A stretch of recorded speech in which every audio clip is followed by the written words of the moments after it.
Բարև ձեզ, մենք այսօր մեր կարդացած Ջանի Ռոդարի հեքիաթը, որի անունն է Շոկոլադե ճանապարհը, ձեզ կփորձենք պատմել։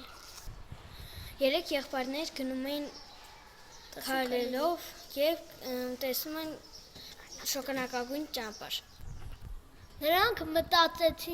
մտածեցին, հետո գլխի ընկան, որ այդ ճանապարհը շոկոլադից է պատրաստված։ Նրանք տերան, մոլորվեցին։ Հետո գյուղացի ետլա փստեցին եղբայրներին, տարան նրա տան մոտ։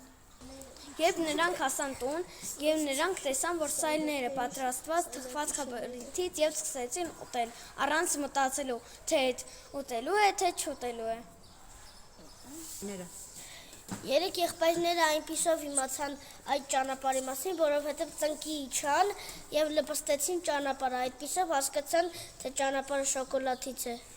Եղբայրը եւ փոքրիկ եղբայրը։ Մեծ եղբայրը, միջնեկ եղբայրը եւ փոքրիկ եղբայրը սկսեցին մտածել, թե որ ճանապարհով գնան, որպեսզի հասնեն տուն։ Իսկ դուք գիտեք ինչ էր, երբ որ տղաները գնացին շոկոլադե ճանապարհը, որովհետև հեքիաթի սկզբում կար, որ նրանց բախտը կբերի, որտեղ իրան գնան։ Եղբայրները ագահ էին, որովհետև որ շոկոլադ թողեցին, ոչ է քաղցավենիք մարդկանց համար։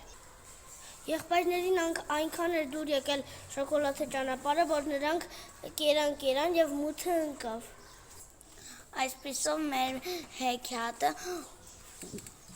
ունեցավ բարի ավարտ։